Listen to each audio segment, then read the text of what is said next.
April, I just posted us on Facebook. I had to do it. It had to happen. I was just about to message you to say it's so good. I'm so It's glad we're finally meet you. I know, right? It's great. This is epic. This is an epic meeting we're having right here. History is being made. This Zoom. It's great. right. And you know, both of our maternal lines are North Carolinian.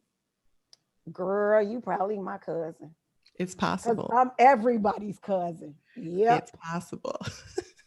Yep. Yep. I meet so many people I'm related to. That's why I don't date a lot because I'm pretty sure I'm kin to everybody. I know. So yes, yes, yes. I'm careful with that. Really careful.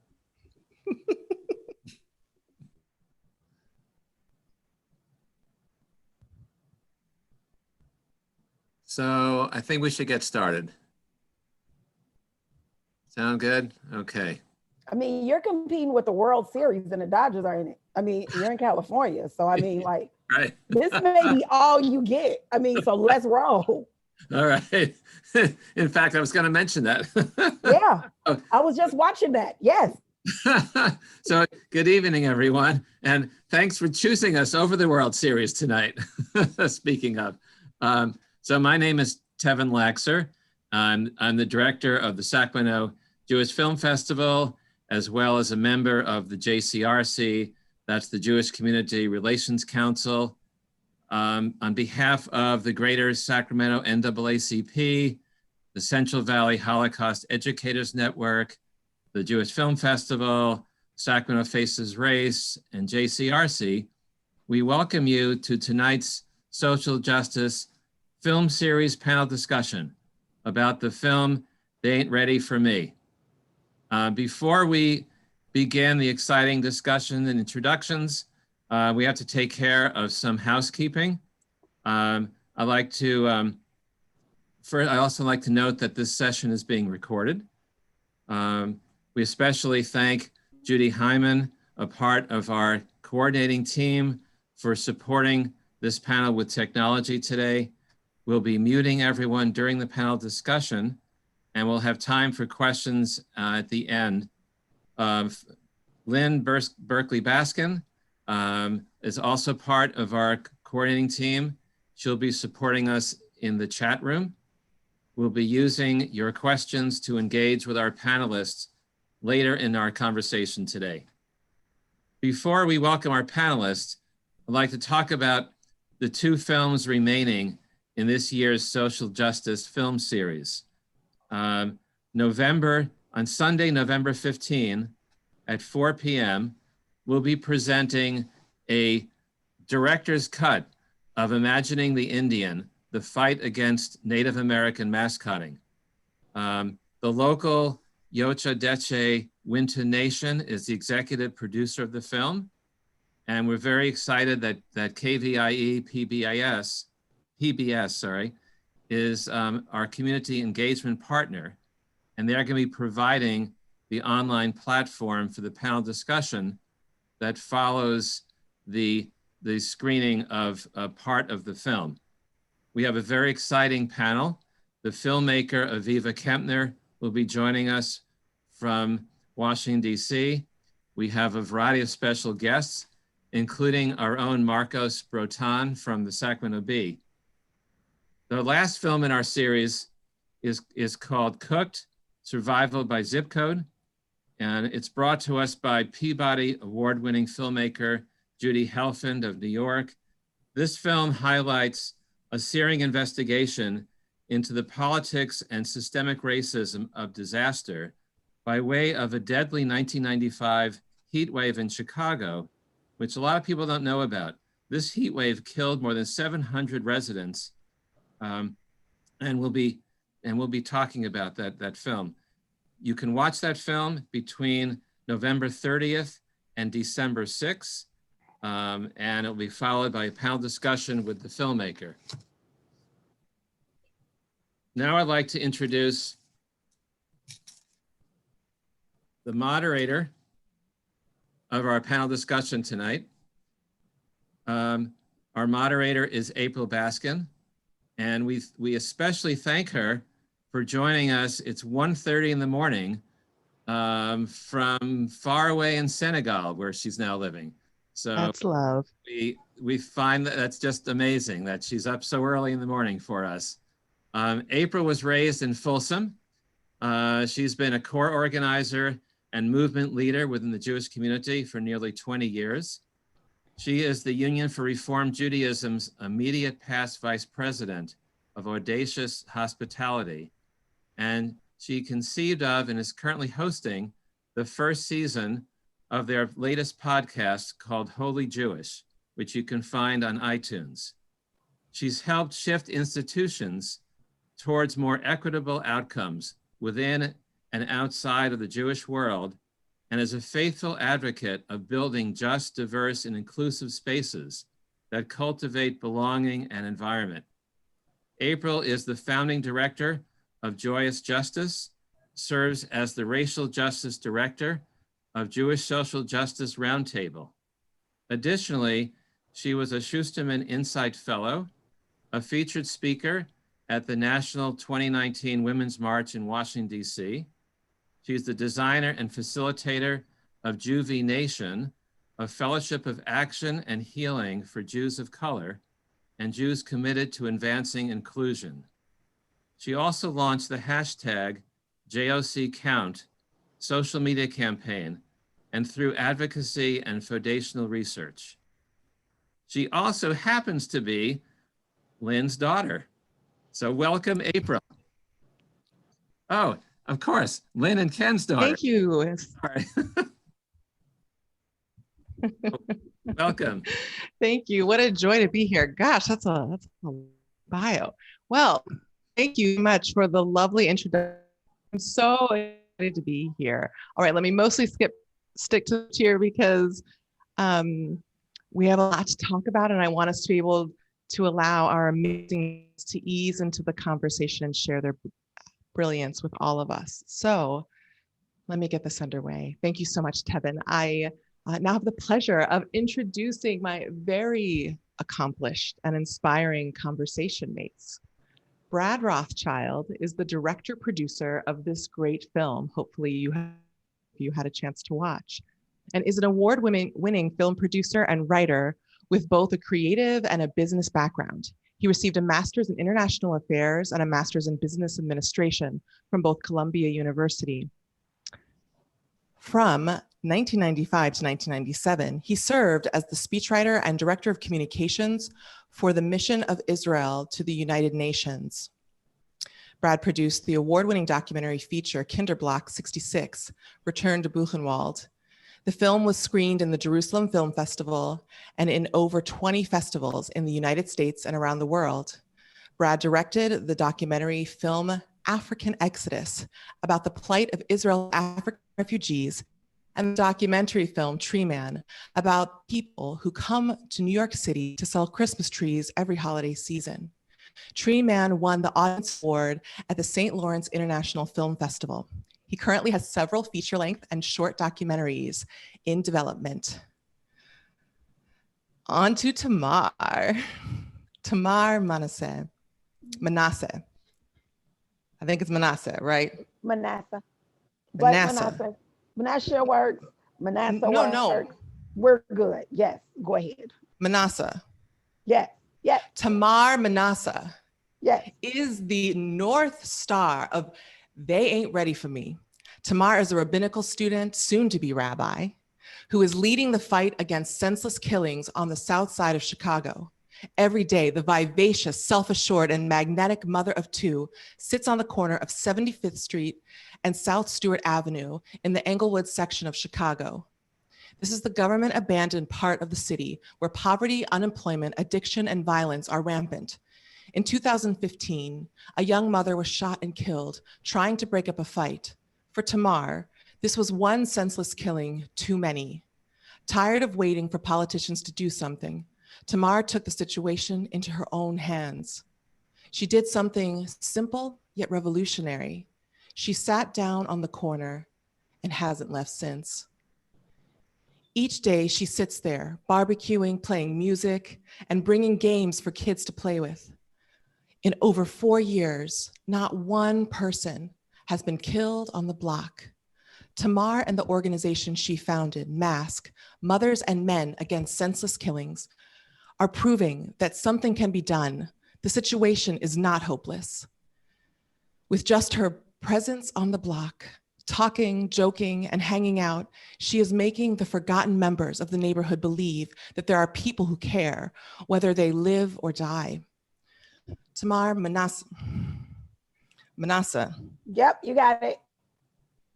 You Is got it. also good. It's very important to me. Your name is beautiful and I want to get it right.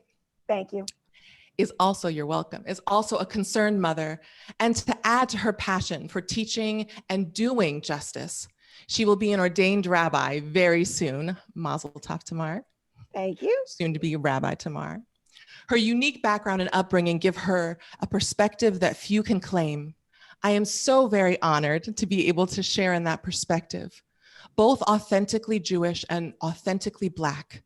She brings an understanding of both communities, even as she struggles for acceptance in the Jewish world. Tamar, Brad, thank you so much for joining me in this conversation. It's such a pleasure to have you in my home city over Zoom. All right, so I have some questions for you.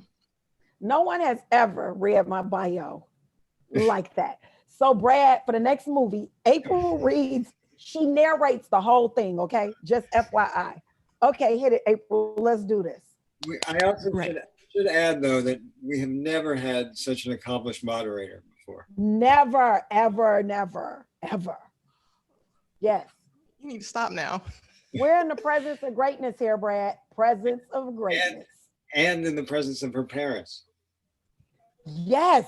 And that's awesome, too. We've never had that happen. I mean, it must be so awesome to be her parents. It must be. It really must. She's terrific, guys. Okay, I'm sorry. We're done here. We're done. We're done with that. I also wanted to add before we continue. Do you guys have baby pictures? I'm sorry. Go ahead. Don't get my dad started. He is going to be spamming you on Facebook with baby pictures. Yes, yes. For longer than I want to admit. Now, I also wanted to add for folks that this is particularly a special pleasure for me before I put my official facilitator hat back on, because this is our first, Tamar and I are both very, very busy Black Jewish female leaders in this world. And yes. It's such a pleasure for us to connect. And we were both in the same cohort a few years back for 12 faith leaders to watch from the Center for American Progress, I think in 2017. So it was lovely to come full circle and be here with you. Yes, finally. Okay. All right. So now, just to be very explicit and clear, these questions and prompts I'm going to ask our esteemed guests are intended to inform you and inspire involvement. I'd like to encourage our experts to jump in and make it a conversation with me. So first, Tamar. So here we go. This film shows the complexities of gun violence. We know that in a seeming contradiction, certain neighborhoods are at the same time abandoned by police and yet over-policed. We also know that Americans, especially Black Americans, have purchased record numbers over the past year. What are your thoughts about police guns and the climate we're in today? And since you sat on that corner, have your thoughts about this change? Okay, a little bit of that broke up, but my thoughts about all of this have changed over the past 6 years since I've been sitting on that corner. But my thoughts again changed in the past maybe year or so. 6 months since COVID happened and we're going into this election, everything is different now. Everything is different. People are really scared. And there are like a record number of guns on the street now. Like I've never seen this many guns. I mean, the gun stores are selling out of guns and ammunition. And I don't know what that means. I don't know what we're preparing for, and it's really scary. I know that right now, coming into the winter in Chicago, we're not preparing for a gang war. That season's over. So I don't know what exactly we're preparing for right now, but it's scary. It's really frightening how people on the street level, on the block where I'm from, are feeling the fear They're not feeling necessarily the hope that comes with Joe Biden and Kamala Harris. They're really feeling the fear that comes with Trump and the Proud Boys and all of this fear mongering and all of this white supremacy. They're feeling that. And, I don't know what to do with that. I can deal with gangs. I can't deal with this president. So it is a really different thing that I'm experiencing right now.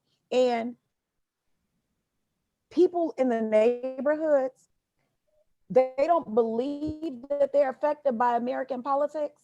So that's why in the past, you've seen so many apathetic Black voters, especially on that level, on the ground level in neighborhoods like Inglewood. Nobody's apathetic this time. Everybody has an opinion, whether it's an opinion you agree with or you don't agree with. Everyone has an opinion. But everybody can agree that something really scary is about to happen. And so it's kind of like I'm bracing myself for that. And it's when I first went there, it was understanding gang violence and gun violence. It was understanding why the violence was happening, why people felt like they needed guns. And it's almost like just when I got to the bottom of what causes that kind of violence, this president came along and incited a brand new kind of violence. So in the hood, we're seeing a completely different type of violence than what we've ever seen, and a different kind of preparation than what we've seen before. So this is a truly different time that all of us are living in now. Right. Thank you. Brad, it looks like maybe, did you want to jump in and say something on this subject to contribute? No. Okay, great. So then I have a follow-up for you, Tamar. Thank you for your insight. And I love that you model this powerful leadership where you're very clear about what you know, and also saying, and I don't know everything. I'm seeing these variables, and we're sitting here standing ready to respond, but it's very unclear. And I appreciate your candor.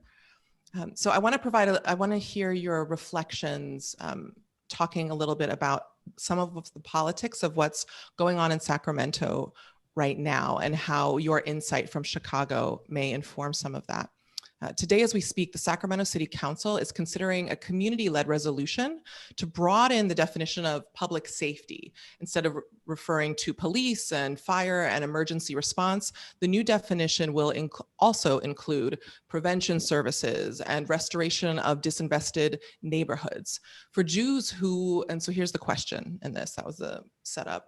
And so for Jews who want to work against systemic racism, what can be done from the Bima? And where do you envision an active role of the greater Jewish community in advancing public safety in a broader, more holistic sense, like what you refer to in the film? We have to reimagine where the Bima actually is. The Bima is not always within four walls. Sometimes the Bima is on a corner. And sometimes you have to take your authority as a rabbi, as a minister, as a leader of a community, as a member of clergy, to where the people are. The people aren't going to come to you. The gun violence isn't happening in the synagogues. It's happening on the streets. That sometimes you have to go there. I realize that's not the comfort zone for a lot of us, but there's more of us outside of our comfort zones than just us inside of it. So Jews have really been taught how to treat one another and how to interact with one another and how Jews interact with Jews. But nobody's getting shot at Temple. Jews aren't shooting other Jews at Temple. It's time for us to take the things that we learn outside of it and apply it to the world. And that's what I do. So the thing is, if I've learned, no one wants to kill a rabbi. No one wants to kill a rabbi. They have really no idea actually what a rabbi is. They just know it's not a pastor, it's not a priest, it's not a reverend. So if I kill a rabbi, is that different? Is that a different level of punishment that I incur somehow when I die, or what happens? But the thing about that is, if I can cause people to think before they pull a trigger, I can protect a lot of people. And because I'm out there and I'm on the front lines and I'm putting myself in between that violence and the people who it's inflicted upon, it changes everything. So imagine if it wasn't just one me. Imagine if it was thousands of me. If it was rabbis all over the country doing that, how would things change? How would a rabbi who's not Black sitting on a corner on the west side of Chicago change everything? How would it change the way the community A sees itself and the way B, the police see that community? Why is this guy out here? Why is this woman out here? Why? Sometimes you have to stand in the breach. Sometimes you have to personally use yourself and you have to believe. I mean, I've been in a lot of conversations about Judaism today, and not once has God actually been mentioned. And it's weird for me to have a conversation without including God in that conversation. But I don't believe God puts me anywhere that I'm not supposed to be ever.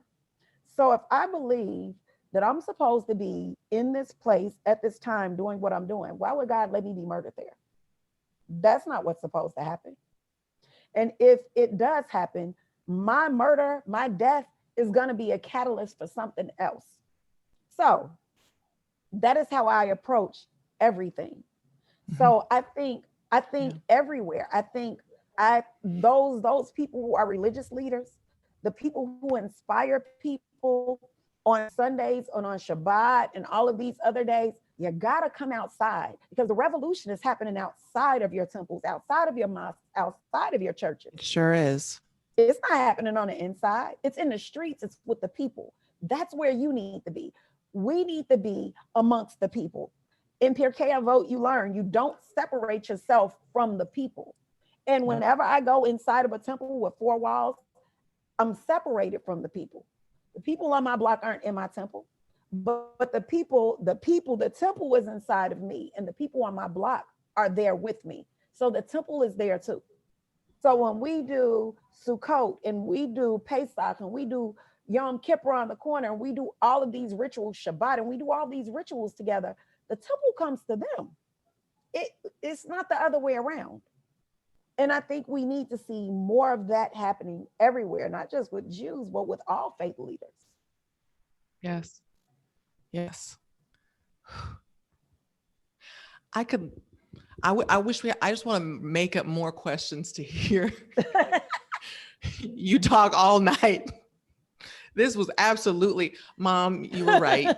This was definitely worth staying up for. Yes, I could barely make it to 8:30. Thank you.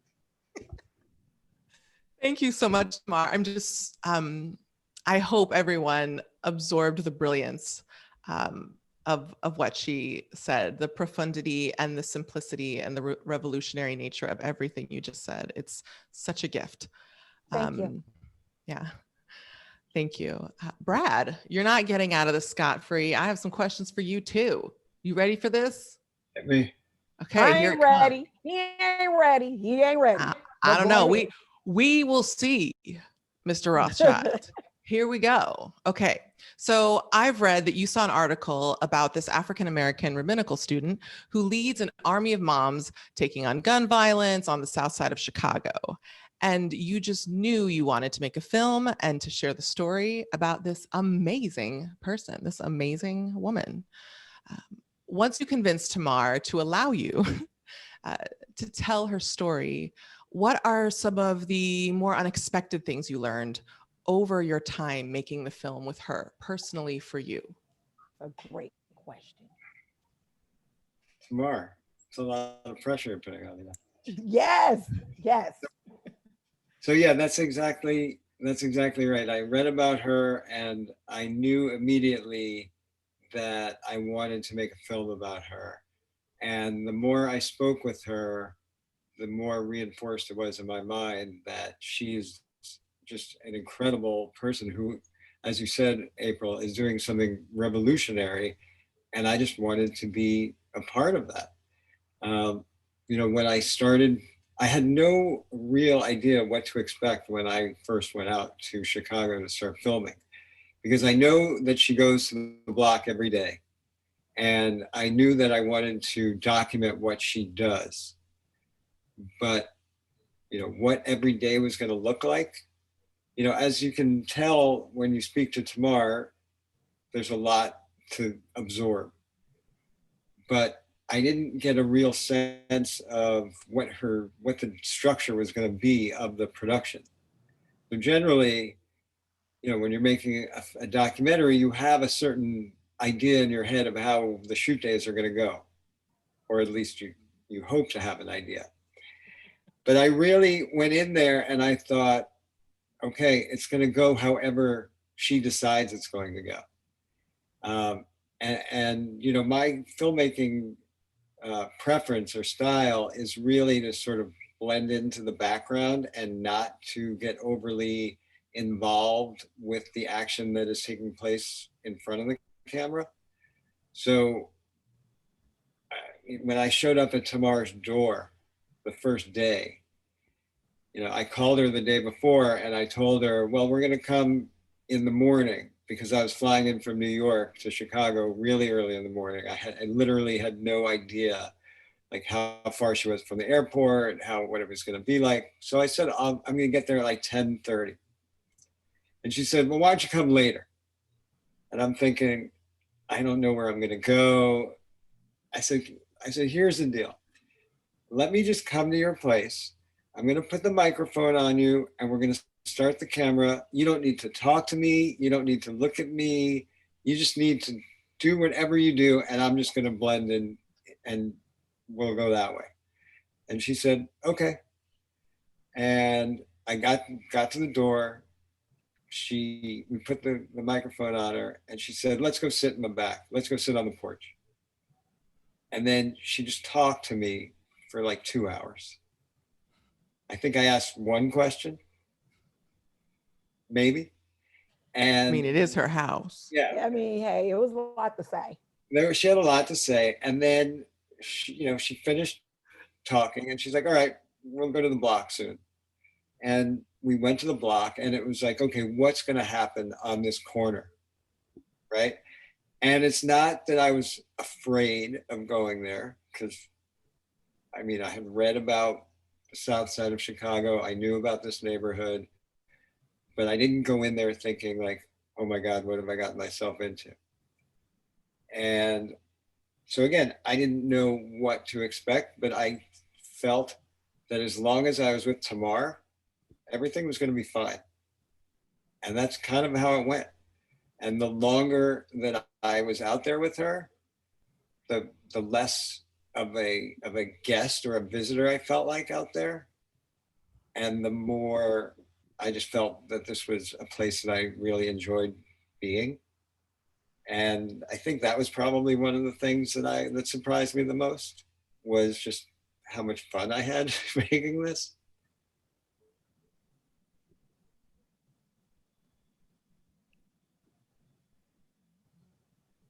Yeah. Aviva, quick story. For my 40th birthday, Brad came to Chicago as a surprise party. I knew nothing about it. He hid in my basement and I didn't know it. He was at my house in my basement.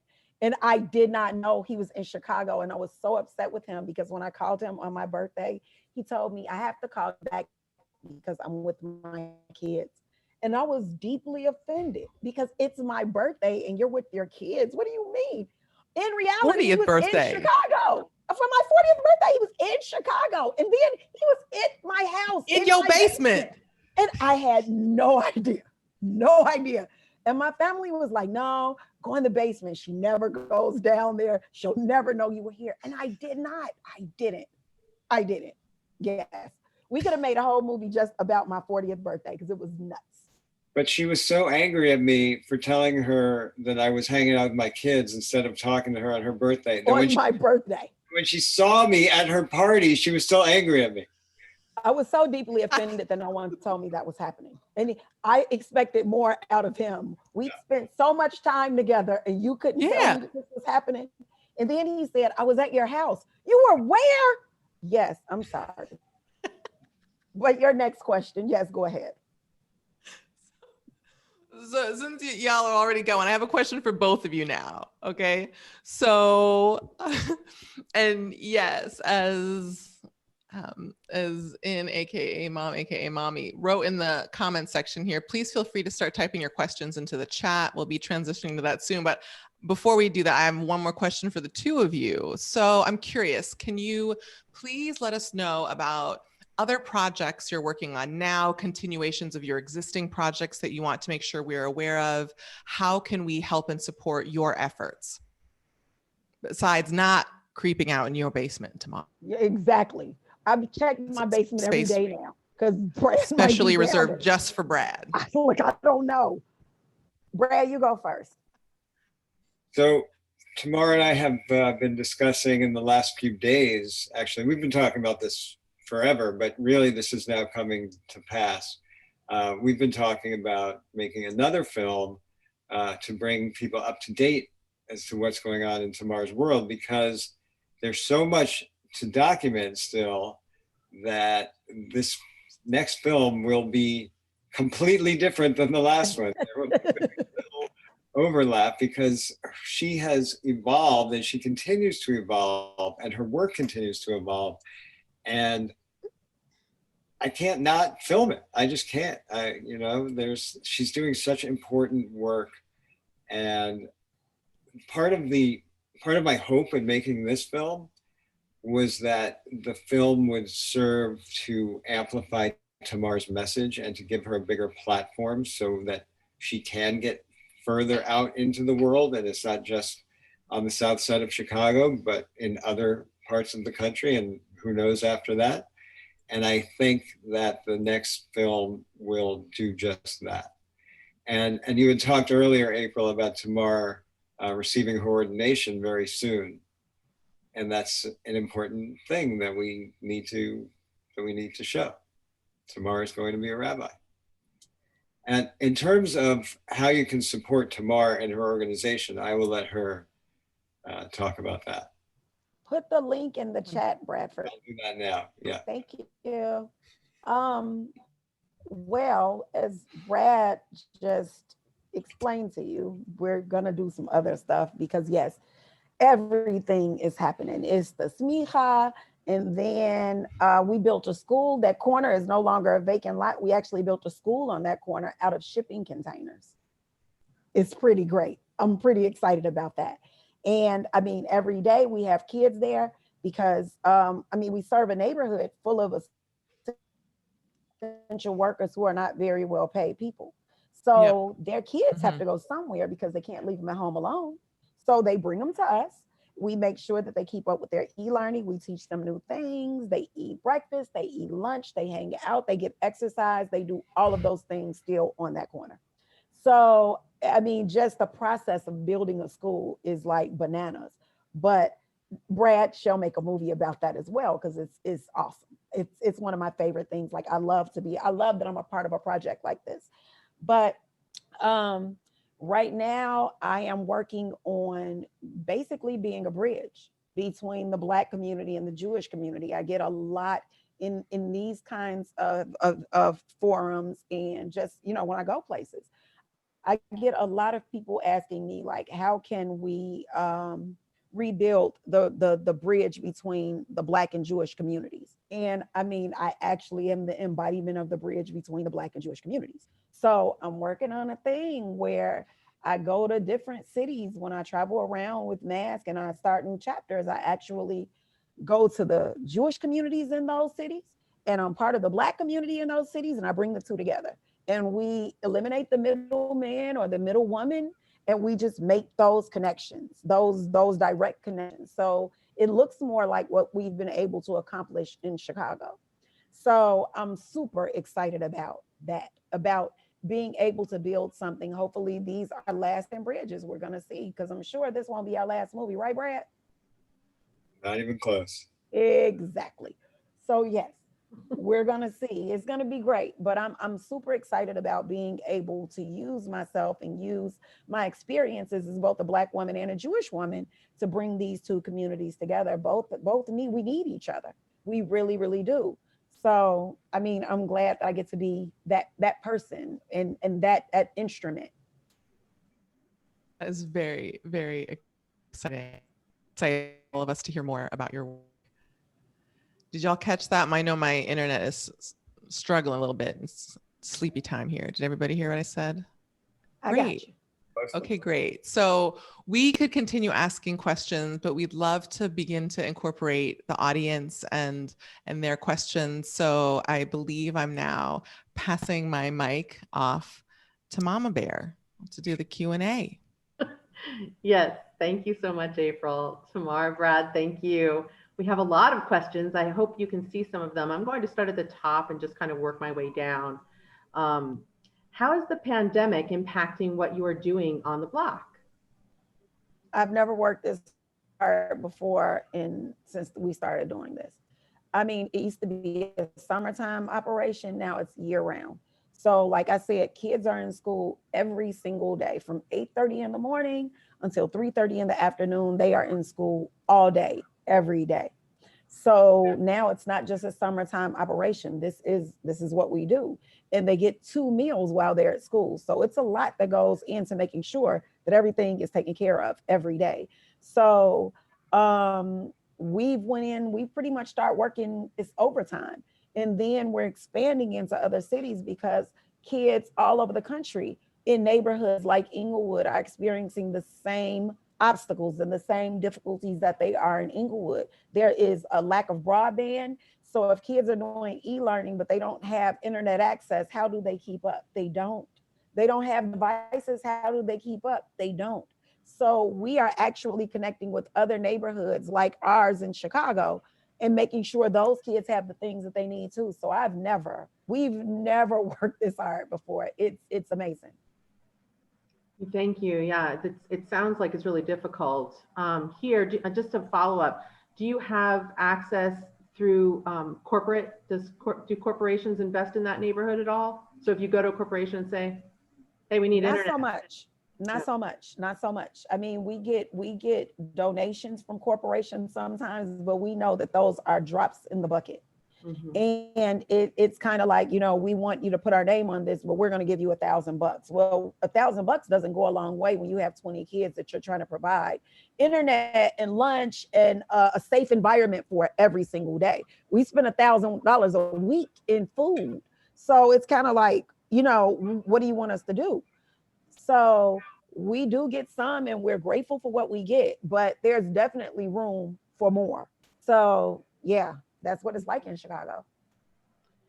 Yeah, so I'm going to move on to the next question. How did you actually monitor and verify the lack of gun deaths on your block? And do you know if gun deaths moved to adjacent blocks instead? So I guess that's displacement. And then did others pick up on your idea and start their own gatherings on other corners in this neighborhood to help make neighbors feel safe and stop gun violence on their blocks? Well, I normally monitor that because I've been to fewer funerals. I mean, it's really like that simple. Because of course, this is not something that CPD would ever give us access to. Because who wants to say a mom's group did what CPD could not do? So this is information that they would never give us, ever. So, I mean, we've monitored it. It has been a drop, but the way that Chicago works, there are wards, there are precincts, there are districts. So it's a lot of different ways you can look at this, but there's definitely been a drop in the 1 square mile radius that we're in. So we've had people do things like this on other blocks around the city, just not every single day, because the consistency is what does it. If gun violence happens every day, this needs to become a way of life. Fighting it in America needs to become everyday business. It needs to become the order of the day. It's like you wake up, you bathe, you take a shower, you brush your teeth, you comb your hair, you get dressed, and you go out and you fight violence, and you fight gun violence. That's what it needs to look like in America. And it's not something you can do once a month. It's not something you could just do in the summertime. It's not something you do occasionally because it happens constantly. So other people do it. They just don't do it necessarily with the consistency that we do it. So they don't necessarily have the impact that we have. Yeah, makes sense. That really makes sense. Okay, so here's the next one. It's about your big day. I think some folks are asking, John says, what is happening with Tamar receiving her Simcha? I think they're asking for when's the celebration time? 12/12, December 12th. If this country is still around, it will be December 12th, 2020. And after that, I will be officially Rabbi Tamar. I'm pretty excited about it. I'm a little bit nervous, but I'm ready. I've been auditioning for this job for over a decade. So I think I'm ready for it now. So I just wrote that down. Thank you for sharing. That's a big day. So the other part of this is what was the reference to the vote not happening in the film? I think that were you talking about the film? The board didn't vote on women being ordained. They just didn't vote on it. And they were supposed to vote on it, but they did not vote on it. And I was really disappointed that they didn't, because, you know, I'm thinking that I've done all of these things. Men would never have to work as hard as I had to work to become a rabbi. I mean, it took me 12 years to complete a program that it took a man 5 years to complete. Wow. And I mean, a woman would have to go out and attempt to save the world just to become adequate, just to become enough to receive something that a man who only has to manage to iron his pants and get the Shabbat service on time would have to do. So it was disheartening for me. It was disappointing, but I realized at that time they can't take away what I have. So whoever I am, the person that I am right now, the person that I am the day before I received smicha is the exact same person that I will be the day after, because this is who I am now. Nobody can make me rabbi tomorrow. What is it? What's the saying? God doesn't call the qualified. God qualifies the called. I've been qualified. I paid my dues. It's time. Well said. Well said. Thank you so much. Here's a good question. I like it. Steve writes, Tamar, can you tell us more about your relationship with the police? Have you tried to educate them? And have they tried to recruit you for their purposes? Yeah, they tried to recruit me like the second day. It did not work. And we had a really, really contentious relationship ever since. When you turn the police down, wow, you've never seen a guy that takes rejection worse than the police take it. It is like, whoa, wow, I should have just danced with you and saved myself the trouble. That's what it's like. Mm-hmm. But we don't have a relationship. I think right now, it's not just in Chicago, it's everywhere. The police, especially after the police unions have endorsed Trump, there are a lot of Black cops that really do have a problem with that, because that is against their self-interest and it's against the people. I mean, these cops have kids who still live in these communities, and any of their sons and daughters can be pulled over and killed by other police. And the thing is, that worries them. So right now you have major problems that exist just within police departments all over the country. They need to hug each other or something first, hug it out amongst each other before they can really have any sort of fruitful relationships with the community. Because I don't trust you. If other police don't trust you, how can I trust you? Right. You can't have a good community if you don't have a good relationship with your comrades. It's as simple as that. Excellent, excellent. So true. So here's going to, let's see. Who does the land belong to? I'm assuming meaning on the block. It belongs to us. Oh, really? Yes, it belongs to us. Okay. We purchased it. We purchased half of it from the Cook County Land Bank. The other half is currently being held hostage by the city of Chicago. However, we've already built on it. So if they're going to come and snatch these containers out of the ground and it's like 10 feet of cement in the ground, have at it. But I mean, unless you're going to do that, you probably should just leave us alone and let us teach these kids and create a better future for our people. Just let us do what we do. So we have a contract. We are actually on record the owners from the city. We've just never got a deed from them. They're holding it hostage. Oh, really? Yes, this is Chicago. This is how it goes. I have to learn a little bit. I'm a Jersey girl, so I kind of get it. Worse, Chicago has some of the dirtiest politics in America. Yes. Yeah. Let's see. I see some others. They're a little bit like the ones before.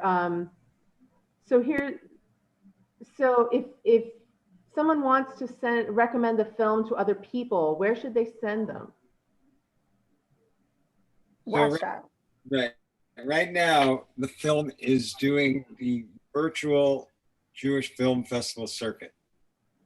So we're playing in a bunch of different cities around the country. We've been doing this since July.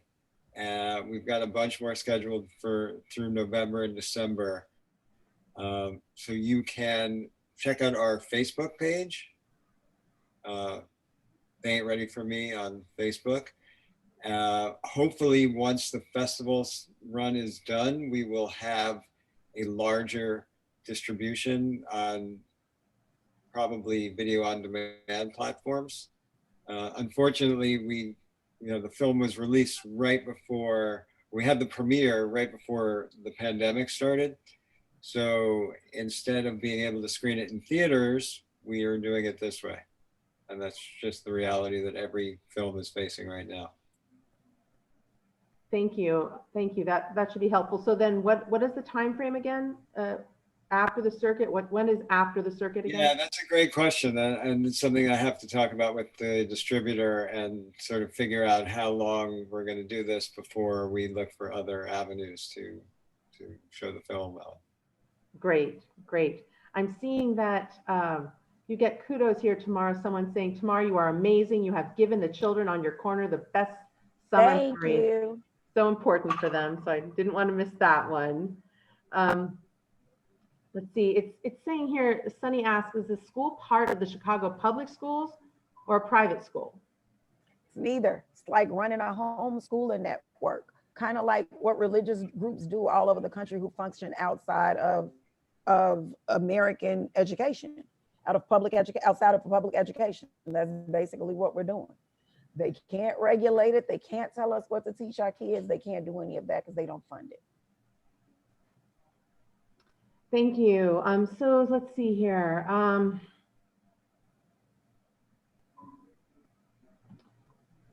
Let's see. Is Rabbi Capers involved in your work? Rabbi Fanay is my mentor. Capers Fanay is my teacher, is my friend. Yeah. And I mean, like, I've been knowing him my whole life. And yes, he is an integral part of this work. He's an integral part of all of this. He is the chief rabbi of the Israelite Board of Rabbis. So it is his decision whether or not this happens. And he's decided that it's happening. Oh, excellent. Okay. Might I quickly add? You know him. Yeah. When I met him, it was like I was meeting my family. Like we were at a cookout, except we were in a synagogue. And I loved how both he held his rabbinic stature, and I'd never felt the kind of closeness or connection I felt with him in his presence. And so it was so lovely to see some of your connection and relationship captured in the film. He is a great guy. I mean, like, he is like a father to me. I've been knowing him my entire life. I remember him when he had a head full of hair. Please tell him I said that. So funny. So I'm seeing here, Louise has a question. What was going to North Carolina like for your mom? Does she go to Temple with you? I don't go to Temple. I go to the block. And my mother does too. And Temple is on the block, and that's how it goes now. But my mother introduced me to Temple. That's who brought me there. And it's kind of like now we're building this much bigger temple without walls and, without definition. It's just there. But it was transformative for my mom. She needed that. She needed that. She needed to complete her circle. She had a lot of questions.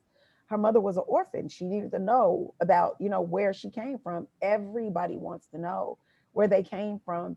Little kids ask all the time, where do babies come from? And adults ask.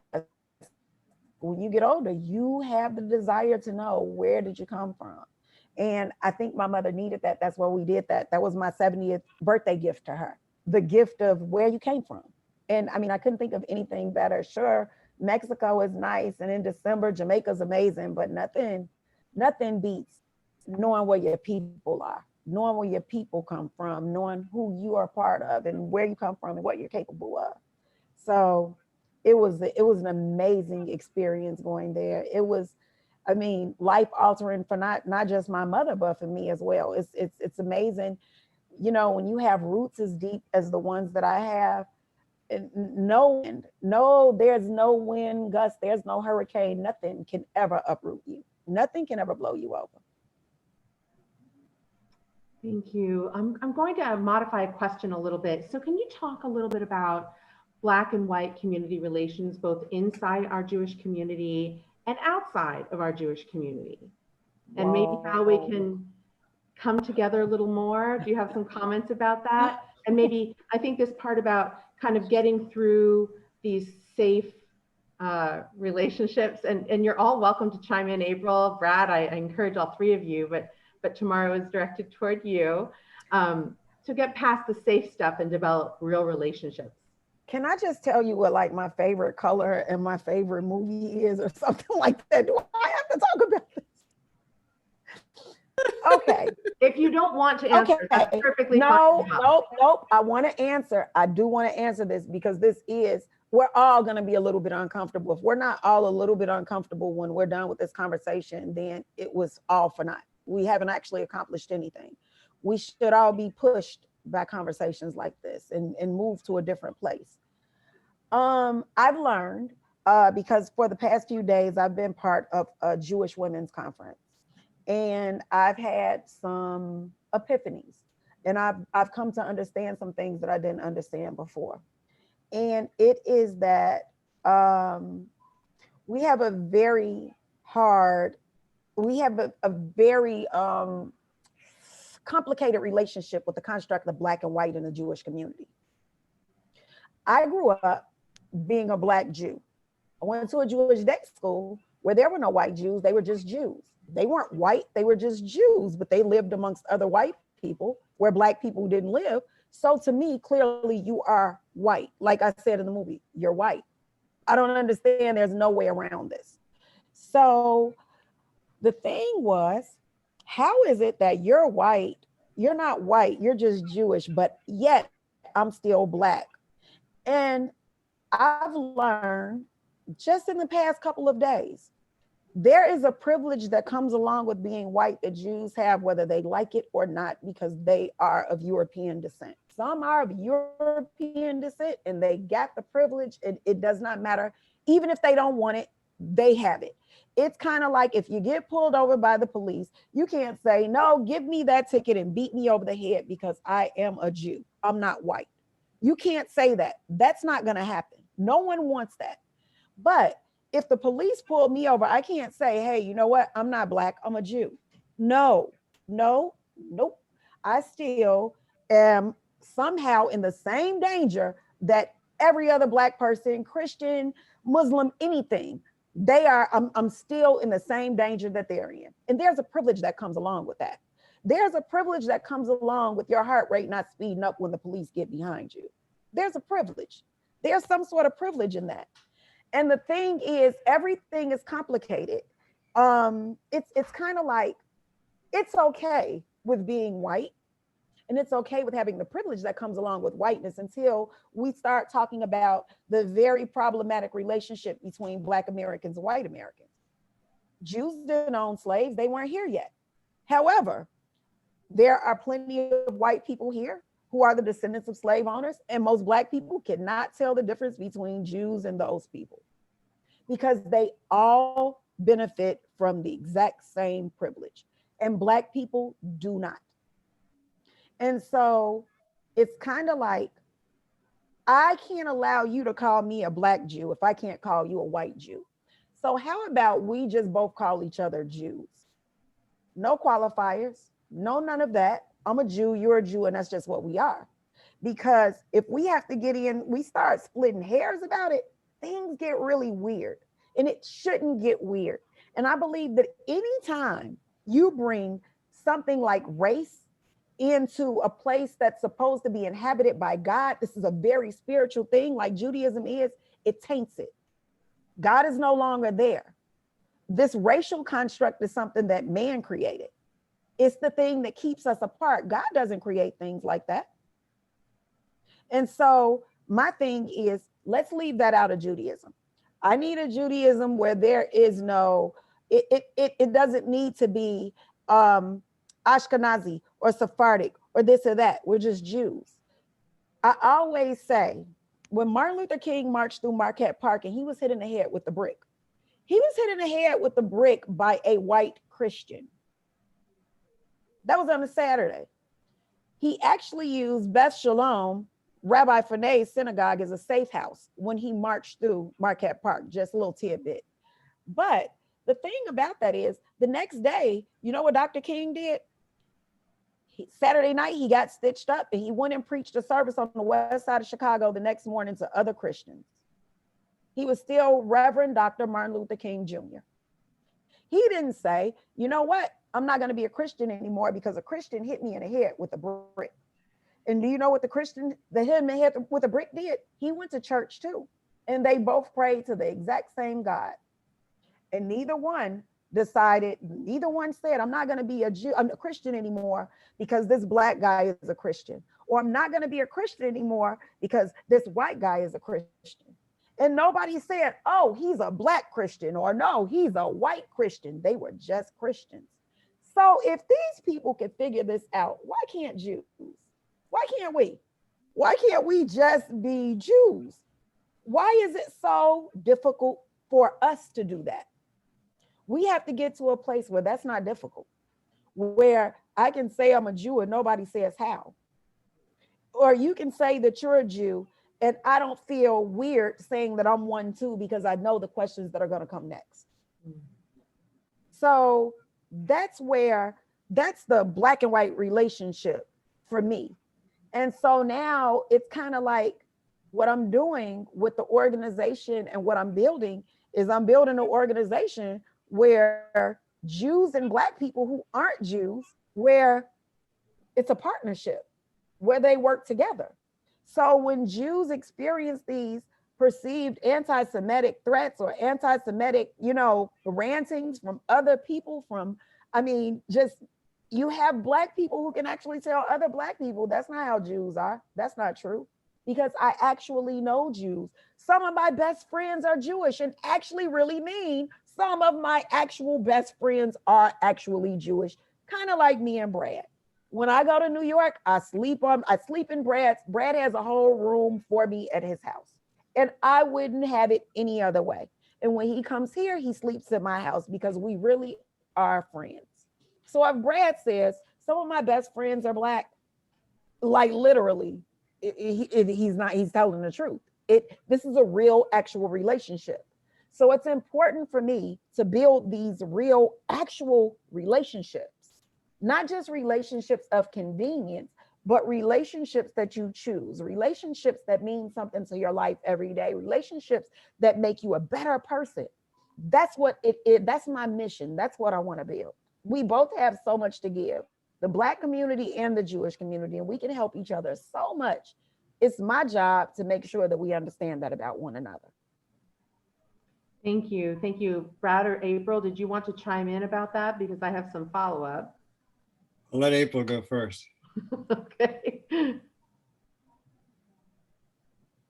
like it better when you follow Tamar. I know she's tough to follow. If you want, I can. I mean, so now that I have to answer it, now I'm having the same reaction you did. Like, where to begin? There's so much. I mean, what's coming up is I just was attending a healing conference in a healing community I'm a part of that was for Black Gentiles, White Ashkenazi Jews, and Jews of color. And it was an intense gathering. It's been happening for over a decade now. And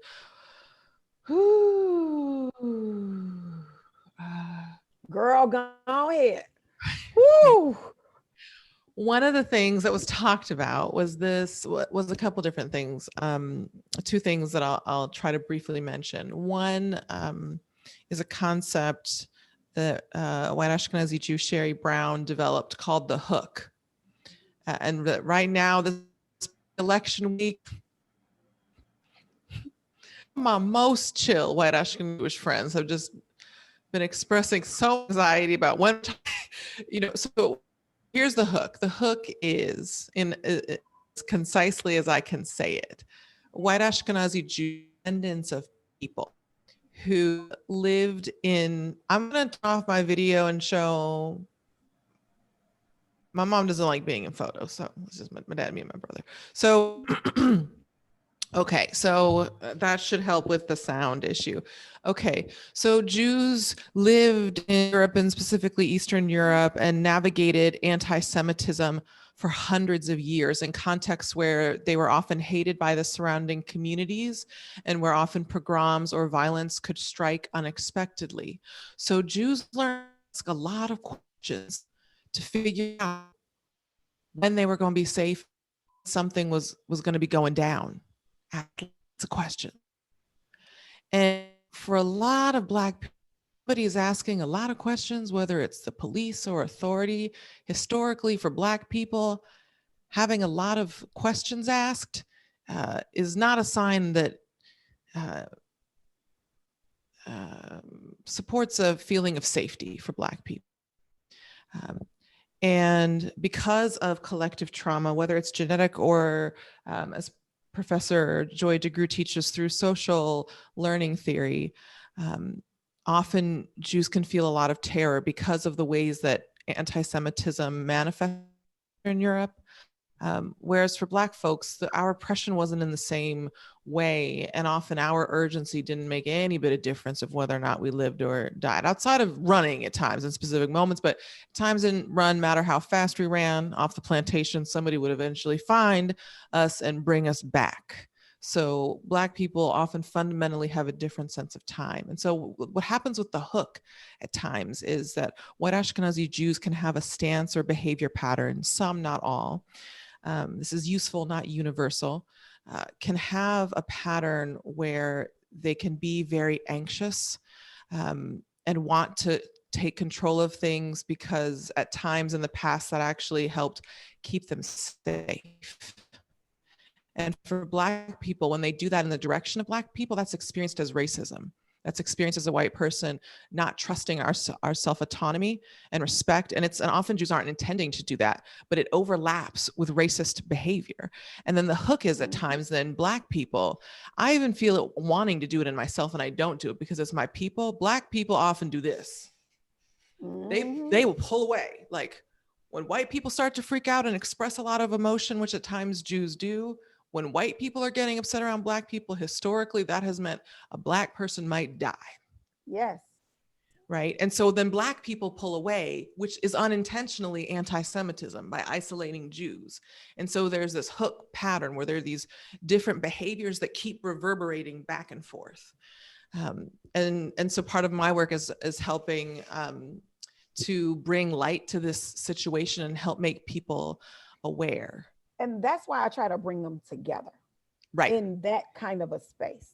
Exactly. And that is a direct, healthy contradiction to the dynamic I'm talking about. I'm not even allowed to touch the barbecue grill ever because I cannot cook. I can admit that. I'm not ever allowed to touch the barbecue grill ever. The barbecue grill is there. I'm there, but I'm not touching it. Okay. Like I walk past it, it's in the vicinity, but it's not me barbecuing. My job is to make sure that everybody there is comfortable with everybody that is in that space. It's to make sure that the white Jews that are there are very comfortable, that they don't feel like they're going to be murdered by the people in the neighborhood, and they don't feel like it's hostile, like nobody wants them there. And it's to make sure that the Black people that are around don't feel like the white people are freaking out and they're calling the police on them. It's my job to make sure everybody is okay and everybody is interacting and everybody is talking and nobody's scared and everybody's comfortable. That's my job. And if I wasn't Jewish, I couldn't do that job. And that is why it's hard. In other places, you can't really see where you can there's a place where these two communities, these two people can come together because both are very skittish. Both are very afraid because both have been persecuted in a way that other people just have not. And being a person who understands that on both sides, it's kind of like I can allay everybody's fear. I know what you want to hear. I know what you want to hear. I know what everybody needs. So let me go and do that thing. Let me do the thing that I do. Everybody come sit down in a lawn chair and we're going to talk about we're going to talk about Jeopardy, or we're going to play a game, or we're going to do something that is going to crack the ice, something that is going to make everybody comfortable, something that's going to put us in a space where we all have something in common. That's my job. So I understand exactly what you're talking about. People don't avoid that corner. And like people will say all the time, well, you know, those aren't white people on the corner, they're Jewish. So no, it's not like, it's like, I don't like white people, but Jews are okay. Like we get that all the time. Yeah. And then there are people in the suburbs who will say like, well, you know, I'm not going to go to the West Side, but I will go to Inglewood because those are my people down there. People from Inglewood and the West Side are the same people. However, you have a relationship with the people in Inglewood. Relationship. It's about relationships, and it's finding a way to facilitate and create these new relationships. It changes everything. And that's what you've got on the block. That's what the block is. The block is that safe place where those relationships can be created. Yeah, it is. That's what you do. That's the job. It is. On Sukkot, we danced the horror and then we did the wobble. It was great. Yes. It was great. Yes. That's Yes. wonderful. And this is all your thinking, right? When that happens, you're the one who creates that, or do you have a team of people? No, I have no team. I'm just me. Yeah. And I mean, like, I am unique. I'm unique. It's not a lot of people like me. It's not a lot of people who, I am very deeply Black. I am the descendant of slaves and sharecroppers, very deeply. I still go to Mississippi. I leave to go to Memphis in 2 days. I'm in the South a lot. I'm very connected with my roots. However, Wait, you're also from Mississippi? Yes, of course. All Black people are from Mississippi and Chicago. Of course I am from Mississippi. Of Right, course. because that's where a lot of our Stewart. I was not going to say, but now that you said that, we had family that we honestly didn't relate to very much, who maintained the last name Stewart because it's split. Because after the Emancipation Proclamation, my family went to work with the former Jewish slave master who apparently was so kind they dropped their last name. I completely understand that. And the I rest went to understand that. Chicago. Yeah. From Okolona, And so there Mississippi. are a Sorry, lot of- please continue. Okolona. I have family in Okolona. It's not far from Noxubee County. I think that's Itawamba County. I know exactly where Okolona is. Absolutely. Absolutely. Yes, that is in northeastern Mississippi. Yes, You thought you I were do coming know. to a film discussion, but you were back to To- Black you family coming to- reunion. Black Welcome. people geography. That's what we're doing right now. But yes, it is. I am very deeply entrenched in both. Like, I mean, when I go there, like my family knows. I mean, my grandmother was a little bitter because I'm Jewish and she thought my mother did it because she never liked her. Go figure. But like when I go there, my family knows. Instead of fishing, when they make fish and grits, it's not catfish for me, it's salmon and grits because I don't eat catfish. They know, and it's they don't really understand Judaism, but they know and they respect that I respect it, that this is who I am, and because they love me, they respect it. And so it's an amazing thing when you go there and you put these things together. Like I went there one year and they were doing Pentecost and we were doing Sukkot. And it was so interesting that I had my prayers and they had theirs. And they never knew. It was like, wow, she can speak another language. They were so impressed by this. And somebody said, oh, she's speaking in tongues. And it's like, it's not tongues, it's called Hebrew. So it was interesting. But there are a lot of Black people who do have very Jewish traditions because they did have Jewish slave owners and they don't even know where they came from. And especially like my family in North Carolina, it's a lot of stuff that my grandmother did and didn't know why she did it, but they were very Jewish traditions. And that's why. And that's a history that we never really actually talk about. We don't talk about that very much.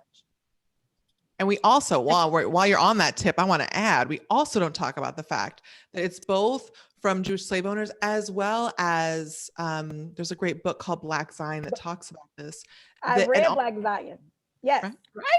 Yes. So you're the first person I met who's also and Black people really saw themselves as the connected with the Old Testament, right? The Old Testament.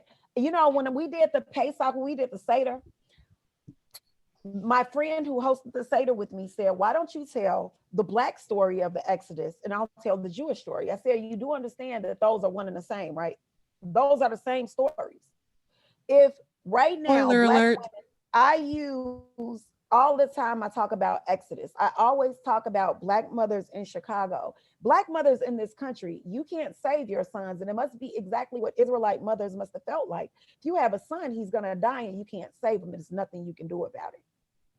And when I look at what we go through now, when I look at how many sons are taken, when I think about my own son, it's like I can only imagine how they felt. One day they're going to come for your son and it's nothing you can do about it. And we still right now, we still are very connected to that Old Testament way of thinking. You know, just Right. for Black people to be able to rationalize some kind of way what happened to us in this country since we've been here, we need to make biblical references to that. We need to feel like we're the chosen Right. people. We need to feel like there was some reason why this happened to us. There was some reason for it. And a lot of us go back to the Old Testament. And it's kind of like, you know, we were hard-headed, we were stiff-necked and rebellious, and this is why this is happening. And we still, most of us still believe that our reward is waiting for us in heaven.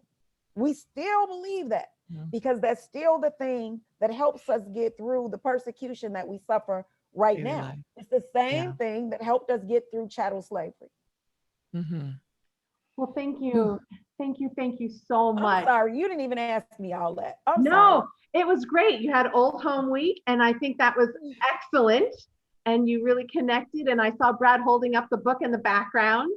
So that was great. You all three kind of were on the same level in that moment. So that was great.